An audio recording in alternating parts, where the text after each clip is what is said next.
Baik, Assalamualaikum warahmatullahi wabarakatuh. Perkenalkan, nama saya Labib Baridila Putra Kumeini dengan 3 digit NIM terakhir 138. Nah, pada kesempatan kali ini, saya akan mempresentasikan mengenai Roan van Voorst, seorang antropolog asal Belanda yang melakukan penelitian di Indonesia.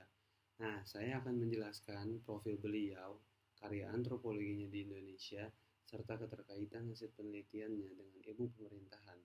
Nah, Roan van Voorst adalah seorang antropolog dan penulis asal Belanda yang banyak meneliti kehidupan masyarakat perkotaan, terutama kelompok masyarakat yang hidup dalam kondisi rentan. Fokus penelitiannya meliputi kemiskinan, risiko bencana, dan ketimpangan sosial.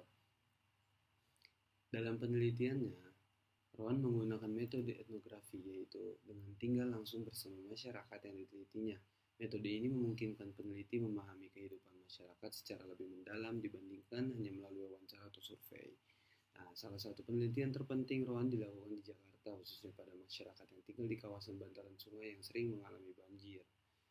Nah, melalui penelitian tersebut, ia berusaha memahami bagaimana masyarakat menghadapi ancaman banjir yang terus berulang, bagaimana mereka bertahan hidup, serta bagaimana hubungan mereka dengan pemerintah dan berbagai kebijakan yang diterapkan. Dari hasil penelitiannya di Indonesia, Rowan menghasilkan beberapa karya penting. Yang pertama adalah buku Natural Hazards, Risk and Vulnerability, Floods and Slum Life in Indonesia. Buku ini membahas hubungan antara bencana banjir dan kehidupan masyarakat miskin perkotaan. Nah, karya kedua adalah Tempat Terbaik di Dunia, yang merupakan versi populer dari penelitian lapangannya. Dalam buku ini, Rowan menceritakan pengalaman pribadinya selama tinggal di kawasan Kumuh, Jakarta. Menurut saya, salah satu temuan penting dari penelitian Rowan adalah bahwa masyarakat miskin tidak dapat dipandang sebagai kelompok yang lemah dan pasif. Nah, mereka justru memiliki berbagai strategi untuk beradaptasi terhadap banjir dan kesulitan ekonomi. Selain itu, masyarakat juga memiliki solidaritas sosial yang kuat gitu, seperti saling membantu saat terjadi bencana maupun dalam memenuhi kebutuhan sehari-hari. Rowan juga mengkritik pandangan umum yang sering menganggap bahwasanya masyarakat di kawasan kumuh itu sebagai penyebab berbagai masalah di perkotaan. Nah, melalui penelitiannya ia menunjukkan bahwa masyarakat tersebut itu sebenarnya memiliki kemampuan bertahan hidup yang tinggi gitu. Oleh karena itu, kebijakan pemerintah tuh tidak boleh dibuat berdasarkan stereotip. Nah, tetapi harus berdasarkan pemahaman yang mendalam terhadap kondisi masyarakat.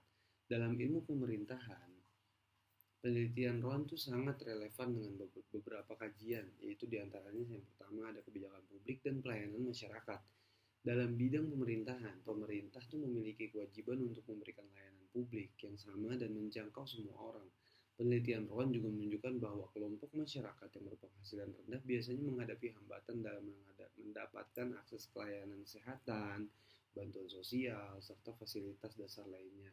Nah, yang kedua ada tata kelola bencana atau disaster governance, yaitu studi Rowan tuh menunjukkan bahwa keberhasilan dalam mencegah bencana itu bukan hanya bergantung pada teknologi atau fasilitas, tetapi juga pada kerjasama sosial antara pemerintah dan masyarakat.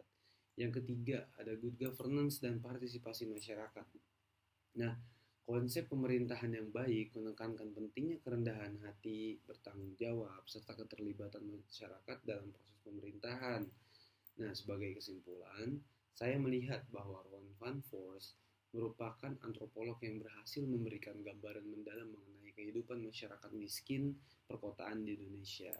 Nah, penelitian ini juga menunjukkan bahwa masyarakat ini tuh memiliki kemampuan adaptasi yang tinggi dan tidak dapat dipahami hanya melalui data statistik semata gitu. Nah, dalam perspektif ilmu pemerintahannya, karya Rowan tuh memberikan pelajaran bahwa kebijakan yang baik tuh harus dibuat berdasarkan pemahaman terhadap kondisi masyarakat, melibatkan partisipasi publik, serta memperhatikan kelompok-kelompok yang rentan. Sekian presentasi dari saya, kurang lebihnya mohon maaf. Terima kasih atas perhatiannya. Wassalamualaikum warahmatullahi wabarakatuh.